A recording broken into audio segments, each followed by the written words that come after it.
I think at some point I'm going to ask Costco, how many bricks of butter do I buy in a year? They must have that on record. I don't think people can count that high. That's not true. Hey, question before we begin. To all your viewers, what do you guys think of going 4K on the video quality?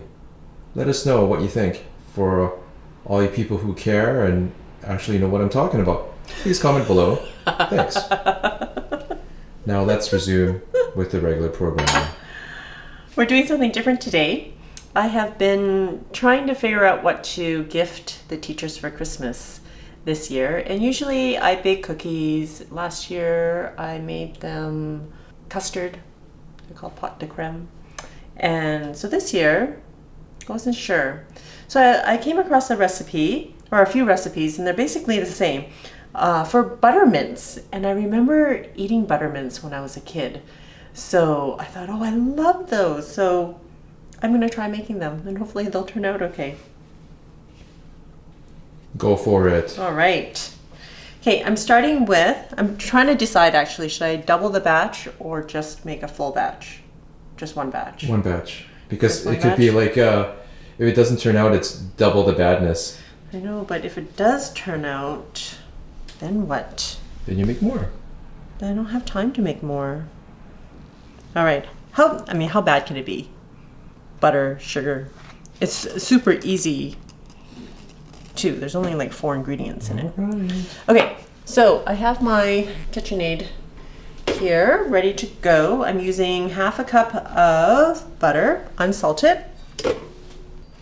And we're gonna use a pound of icing sugar. I have a scale here. I love this scale. It's just a OXO scale, and it calculates in, or weighs in both pound and, what's the term? Imperial and metric. Imperial and metric, so pounds and grams. So right now I have a bowl on top, but I can zero that out so that it starts at 0. And I'm going to add enough icing sugar for a pound. I always find weight is way more accurate in measuring ingredients than cups, but sometimes you just have to use cups. Where are we at? That's only half a pound. But if you don't have a scale, a pound of icing sugar is approximately 4.5 cups. Almost there. 8 hours later. Holy moly, that's a lot of sugar. It is candy after all. All right, so I'm gonna beat up my, whoa, wrong side. I'm moving backwards. So I've got, what was it? Half a cup of butter. I'm gonna add 2 tablespoons of whipping cream.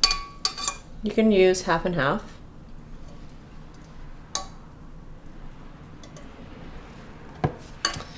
And I'm gonna beat that, oh no, I'm gonna add my mint in there as well. I'm using a 1/4 teaspoon of peppermint extract. You don't wanna add too much because it can be quite strong. So I'm just gonna add a 1/4 teaspoon and start from there. Now I'm gonna turn it on. So I can already smell it. And I'm just going to add a little bit of my sugar at a time to get it started so I don't get a plume of sugar cloud. I'm sure you don't want to make an explosive plume of icing sugar because... You know, my impatient side, I just want to dump everything in there. If you start off slow enough, should be okay. And if you know what, if you're not as, well, I'm usually impatient. If you want, you could just add everything. But I'm gonna not. Because I have a cameraman who would get very upset if I got icing sugar all over his camera lens.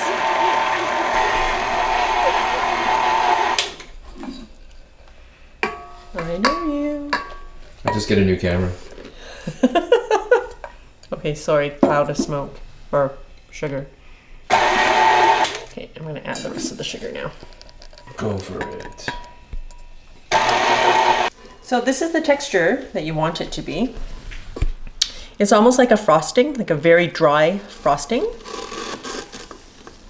And I found the quarter teaspoon of mint is the perfect amount, or peppermint. I was using peppermint. There's all sorts of different types of mint, so it just depends on what you like. I also forgot to mention that the butter was room temperature.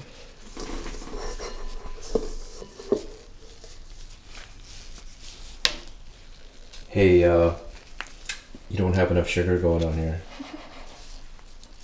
Cut it out. This. Look, adding more. Do you want to knead it so that it's you don't want it sticking on the bottom either.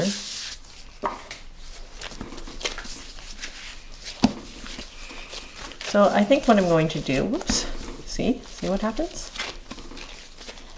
So I am going to, divide this into 3 balls. I'm going to keep 1 white and 2 I'm going to make into colors.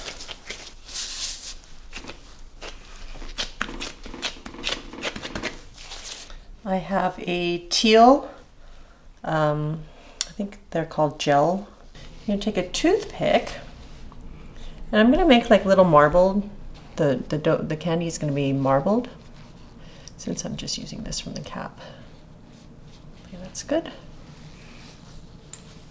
And you're going to fold it in half and just knead. Fold it in half again until you get a marble effect.